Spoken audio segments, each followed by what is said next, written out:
ብዙሓት ሰባት ኣብ ሰሙን ሕማማት ግዜ ብዙሕ ዝደናገርዎምን ዝከራኸሩሎምን ዛዕባታት ኣለዉ። እዚ ይግበር እዩ እዚ ኣይግበርን እናበሉ ክነጋገሩ ንሰምዕ ኢና። ንኣብነት መስቀል ምስ ሰላም ይከኣል ድዩ ኣይከኣልን? በዓል እንድሕር ዳ ኣብ ሕማማት ውዒሉ ምስጋድ ይከኣል ድዩ ኣይከኣልን? ምግቢ ኸ ክንደይ ሰዓት እዩ ክብላዕ ዘለዎ? ገድላት ይንበቡ ድዮም ኣይንበቡን? መልክዓት ይጽለዩ ድዮም ምስ ኣይጽለዩን? ፍትሓት ዝምልከት ምስ ሞት ዝሞተ ሰብ ይፍትሕ ድዩ? ንፋሲካ ዝሕረድ ከ ክንደይ ሰዓት ክሕረድ ኣለዎ? ዝብሉ ነገራት ብዙሓት ሰባት ክከራኸሩሎም ንሰምዕ ኢና። ናይ ሎማዓንቲ መደብና ድማ ነዚ ጉዳይ እዚ ዝድህስስ እዩ። ኩልኻትኩም ክሳብ መወዳእታ ተኸታተልዎ። እንታይ እዮም ዝግበሩ እንታይ እዮም ዘይግበሩ በብሕድሕድ ክንሪኦም ኢና። ብተወሳኺ ድማ ናይ ትሩፋት ዝኾኑ እውን ኣለዉ። ክሳብ መወዳእታ መደብና ምሳና ፀንሑ። ብቐጥታ ናፍቲ ምድላው ከብለኩም።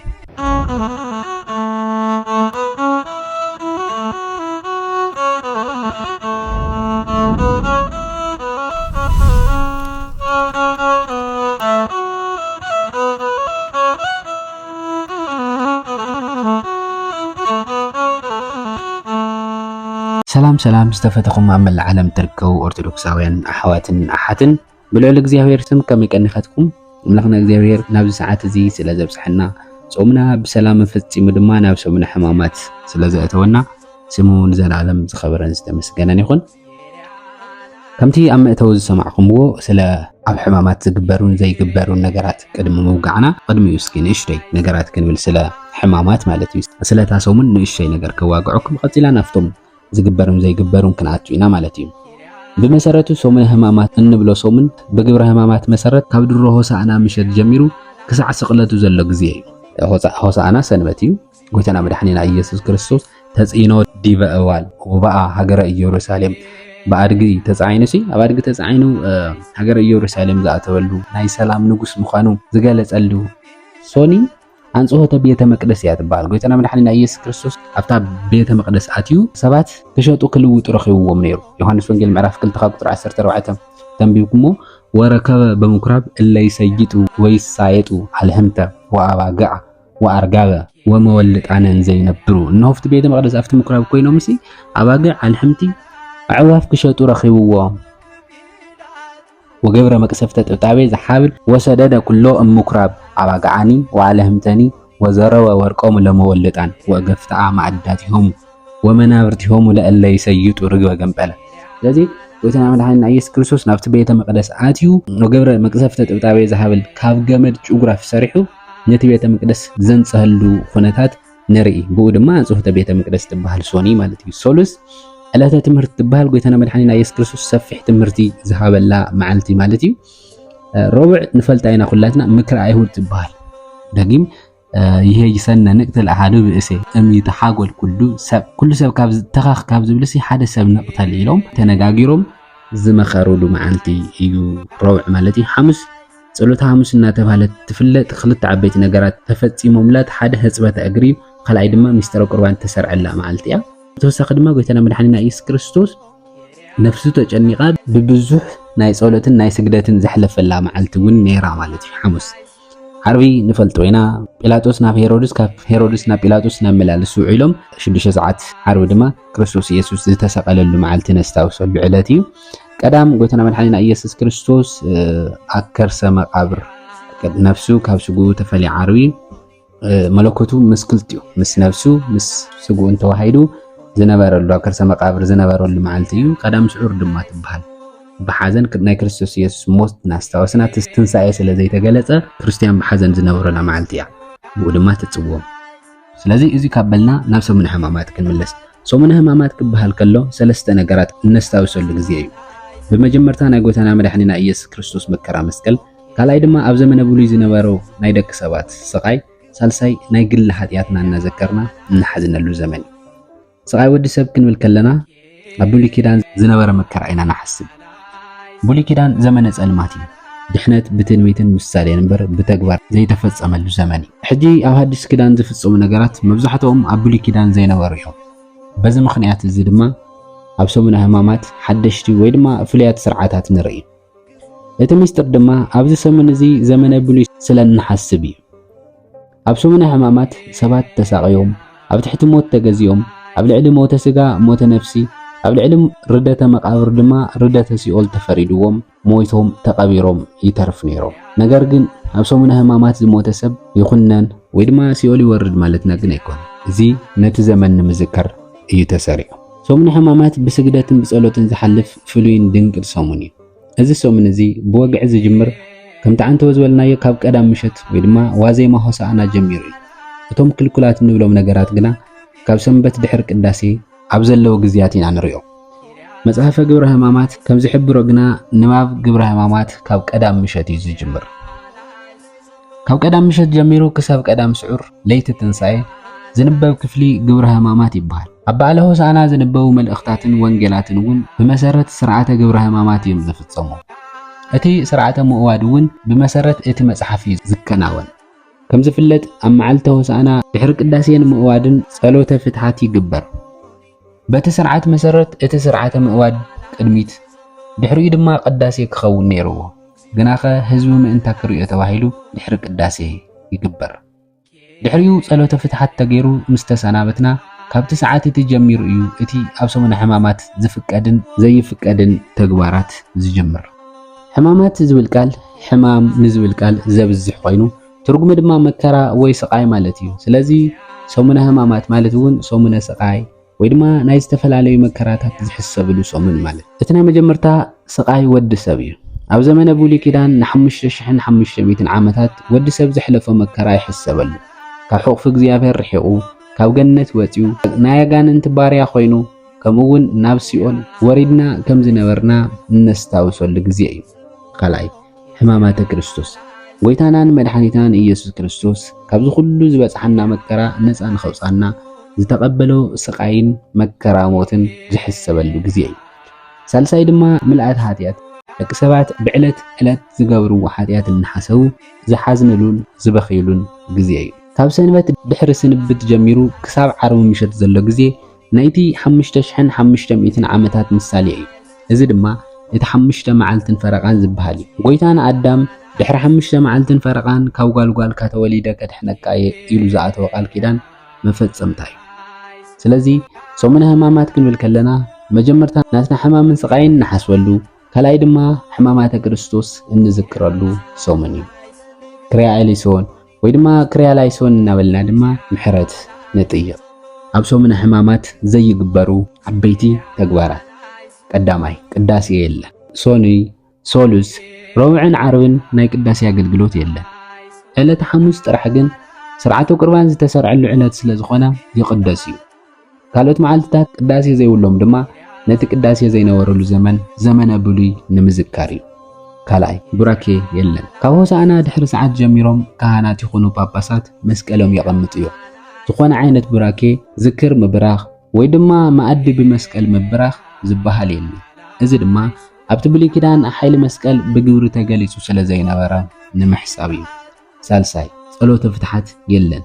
ሰብ እንድሕር ደኣ ሞይቱ ስርዓተ ፍትሓት ኣይግበርን። እዚ ድማ ነቲ ኣብ ዘመነ ብሉይ ኪዳን ብዘይ ፍትሓት ዘቕበሩ ዝነበሩ ሰባት ንምዝካር እዩ። ከምቲ ዝበልክዎ ግና ኣብ ዕለተ ሆሳዕና ድሕሪ ዑደት ስለ ዝተጸለየ እሱ ንኹሉ ምእመን ዝበጽሕ እዩ። ራብዓይ መስቀል ምስላም የለን። ኣብ ሰሙነ ሕማማት ካህናት መስቀል ከሳልሙ ምእመናት ድማ መስቀል ክሳለሙ ኣይኽእሉን። ነቢያት ብትንቢት ይርእይዎ ነበሩ እምበር ስቕለት ተፈጺሙ ሰባት ስለ ዘይደሓኑ እዚ ነገር እዚ ኣይግበርን። ስለዚ ነቲ ክርስቶስ ገና ዘይተሰቐለሉ ዘመን ንምዝካር መስቀል ኣይንጥቀምን። ሓምሻይ ጸበል የለን። ኩሎም ኣብያተ ጸበልን ዕፅዋት እዮም። እዚ እውን ምሕረት ኣምላኽ ብምልኣት ዘይተገለጸሉ ዘመን ንምዝካር ዝተሰርዐ እዩ። ነገር ግን ካብቲ ቃል ኣምላኽ ዝተጸለየሉ ማለት ግብረ ሕማማት ዝተነበበሉ ማይ ወሲድካ ምስታይ ይከኣል እዩ። ሻድሻይ ዕልልታን ጭብጨባን። እዚ ሰሙን እዚ ናይ ሓዘን ግዜ ስለ ዝኾነ ይኹን ዕልልታ ወይ እውን ጭብጨባ የለን። ዓርቢ ምሸት ንሰብሖ ለእግዚአብሔር ክበሃል ከሎ ግን ካብ ሲኦል ናይ ሙፃና ምሳሌ ስለ ዝኾነ ዕልልታን ጭብጨባን ይፍቀድ እዩ። ሻምናይ ሩካቤ ወይ ድማ ጾታዊ ርክብ የለን። ሰብ ሓዳር ኣይኮነን ዶ ሰሙነ ሕማማት ዓብይ ጾም ብምልኡ እውን ካብ ርክብ ክቁጠቡ ሕጊ እዩ። ብፍላይ እዚ ሰሙን ድማ ናይ ግድን እዩ። እዚ ሰሙን እዚ ሙሉእ መዓልቲ ኣብ ቤተ ክርስቲያን ብጸሎትን ብስግደትን እናሕልፈ ሰሙን ስለ ዝኾነ ብንጽህና ብቅድስናን ክንጽበዮ ይግባእ።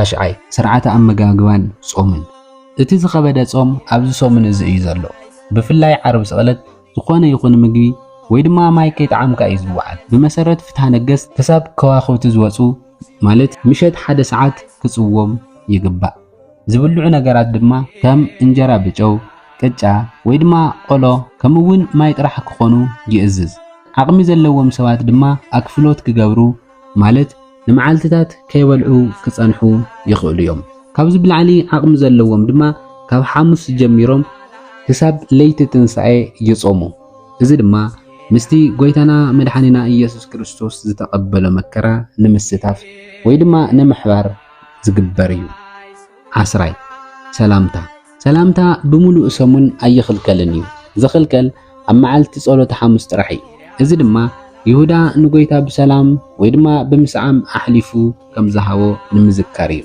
ስርዓተ ምስላም ወይ ድማ ኣማሃ ኣብዚ ሰሙን እዚ ምስላም የለን ሰብ ንሰብ ወይ ድማ ምእመን ንካህናት ኢዶም ኣየሳልሙን እዚ ድማ ነቲ ይሁዳ ንጎይታና መድኃኒትና ኢየሱስ ክርስቶስ ብምስዓም ዘሕለፎ ናይ ጥልመት ምስዓም ንምዝካርን ንምኹናንን እዩ ኣብ ክንዲ ምስላም እግዚአብሔር ይፍታህ ወይ ድማ ክርያላይሶን ብምዋል ሰላምታ ይለዋወጡ 12 መምዕታብ ብትእምርተ መስቀል መምዕታብ ብዙሓት ሰባት ኣብ ሰሙነ ሕማማት መምዕታብ ሓጢያት ድዩ ኢሎም ይሓትዮም መምዕታብ ባዕሉ ብራኬ ስለ ዝኾነ ኣብ ሰሙነ ሕማማት እዚ ብራኬ እዚ ኣይንጥቀመሉ ግናኸ ሓደ ሰብ ብድንገት ወይ ድማ ብልማድ እንተማዕትዩ ዓብይ ሓጢያት ገይረይሉ ክጭነቕ የብሉን እቲ ቀንዲ ነገር ብስግደትን ብጸሎትን ልብና ናብ ኣምላኽ መቕራብ እዩ 13 በዓላት ቅዱሳን ኣብ ውሽጢ እዚ ሰሙን እዚ ዝውዕሉ በዓላት ቅዱሳን ንኣብነት ናይ ኣዴና ናይ ቅድስቲ ድንግል ማርያም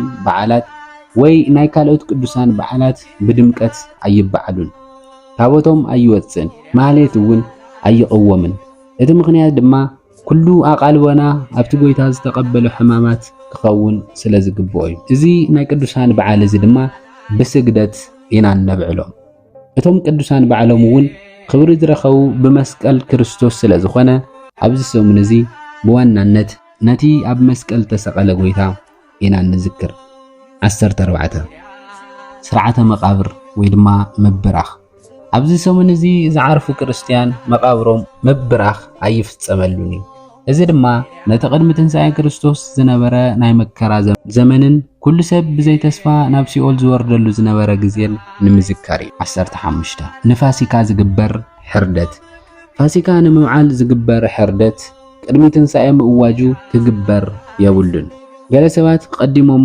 ይሓርድዎ እዮም እዚ ግን ምስ ስርዓተ ቤተ ክርስቲያን ዝኸይድ ኣይኮነን እዞም ንሎማዓንቲ ዝበልናዮም ነገራት እዚኣቶም ይመስሉ ነይሮም ካልእ ግን ብተለምዶ ዝበሃሉ ነገራት ብዙሓት ኣለዉ ንኣብነት መልክዓ መልክዕ ኣይጽለን ከምኡውን ድርሳን ገድላት ኣይንበቡን ኣይጽለዩ ዝበሃል ኣሎ ብስርዓተ ቤተ ክርስቲያን ደረጃ ዝተኸልከለ ናይ ጸሎት መጽሓፍ የለን ዝኾነ ይኹን ናይ ጸሎት መጽሓፍ ተኸልኪሉ ዝብል ነገር የለን ስለዚ ዝኾነ ይኹን ጸሎት ክጽለ ይከኣል እዩ ጸሎት ናይ ባዕሉ ዝኾነ ስርዓት ኣለዎ እዩ ተዚ ኮይኑ ግን ንሰሙነ ሕማማት ተባሂሉ ዝወፀ ሓድሽ ናይ ጸሎት ፕሮግራም የለን ንኣብነት መልክዓ ሕማማት እኮ መልክዕ እዩ ሰላምታ እዩ ስለዚ ሰላምታ ኣይጽለን ዝበሃል ነገር የለን ከምኡውን መልክዓ ስእሊ እውን ይበጽሕ እኮ እዩ ናይ ዴና ናይ ቅድስት ድንግል ማርያም መልክዕ እንጽለይና ስለዚ መልክዓ መልክዕ ይጽለዩ እዮም ድርሳናት ገድላት ይንበቡ እዮም ከም ዳዓንቶ ዝወልናዮ ትኹረትና ኣፍቲ ክርስቶስ ስለ ዝኾነ ምስኡ ተተሓዙ ነገራት እዮም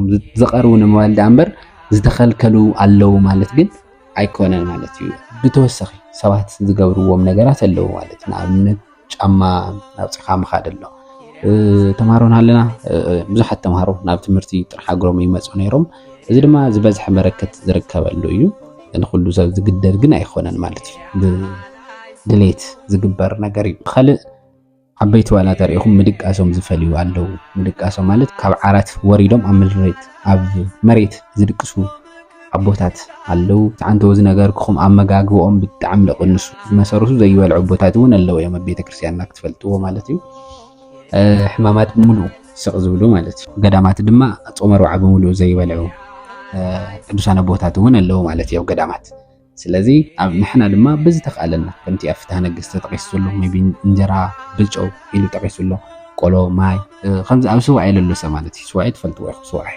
ስዋዕ ሒዝኩም ትፈልጡ ሰባት ትፈልጥዎ ትኾኑ ኢኹም ማይ ቆሎ በሶ ገለ እዩ ዝትሓዝ ስለዚ እዚ ድማ ካብ ኩሉ ዝዓበየ ስዋዕ ስለ ዝኾነ بخمز عينت كانت كايدو نبيت كريستيان تأزازيو بزترف جن سومن حمامات ناي حزن سومن ترحون يكون بتسفات إنسان نسبيل وسامون وني ስለዚህ እዞም ዝተጠቀሱ ክልኩላት ነገራት ንሕግነቶም ዘይኾነስ ነቲ ዝተገበረ ልንዓብይ ናይ ድሕነት ስራሕ ብዝያዳ ክንርድኦን ክንዝክሮን ዝሕግዙና እዮም እዚ ይግበርን እዚ ይግበርን ክበሃል ከሎ ኣብቲ ሕግነት ኣይኮነን እቱ ዋና ነገር ብድሕሪ ሕግነት እንታይ ኣሎ ስለዚህ ብድሕሪ ሕግነት ዘሎ ነገር ምስተፈለተ እዚ ንገብር ዘለና እዚ ስለ ዝተገበረልና ንዑ ንምስትዋስ እዩ ናብ ዝብል ምእንታ ክንዓቢ እዩ بقولك عدما نتتجبرلنا واجا هيونا كان حزو ما أنتان كن كيل مالتي زي برجس صراحة للو سب كلي خلي قنت أنا أسا نجوه مشتل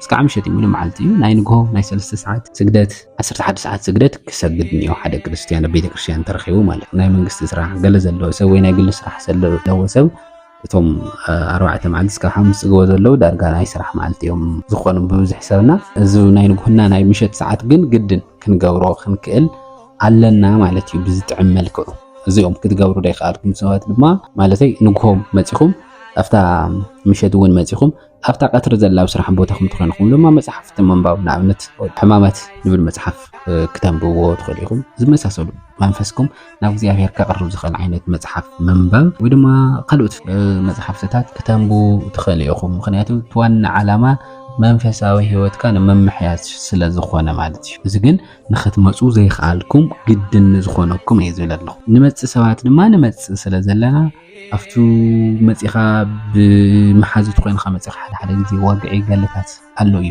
እሱ ነርከሉ ኢና እሱ ክኸውን ዘለዎ ተኻኢልና በይንተና ኮይና እንታን ሕለና ናሰብሰብ ክብል ከይብተን ማለት እዩ ኮይና ክናነብ ክንሰምዕ ተቤተ ክርስቲያን ዝግበር ስርዓት ብሙሉእ ክንከታተል እዩ ዝግበና طيب ንምንታይ እዮም ከምዚ ዝገብሩ ዘን ፈልጥ ኮይና ክንጥየቅ ኣማ ኣኸል ደኽም ክለና ከሎ ነንብቦም መጽሓፍቲ ሒዝና ንመጽእ ግእዝ ስለ ዝኾኑ ዞም ዝንበቡ መጽሓፍትታት ፍላይ ሓደ ግእዝ ዘይሰምዕ ሰብ ይችገር እዩ ምስቲ ስርዓት ንምኻድ ስለዚ ነዚ ክሕግዝኩም ዝኽእሉ መጽሓፍትታት ሒዝኻ ምምጻእ ኣማ ኣኸል ድማ ነዞም መጽሓፍትታት ምንባብ ተመራፂ እዩ እቶም ክንገብር እግዚአብሔር ኣምላኽ ይፍቀደልና እዚ ሰሙን ብዙሕ ምሕረት ዝሕፈሰሉ ሰሙን እዩ عمت ملو حاتياتنا الرقة في السومنيو እግዚአብሔር አምላኽ لازم سومن بزمتن አገልግሎት ወይ ድማ በዝምጥን ህይወት ክንንቀሳቀስ ይሐግዘና ትንሳኤው ድማ በሰላም ይውጻና ወሰብሐት ለእግዚአብሔር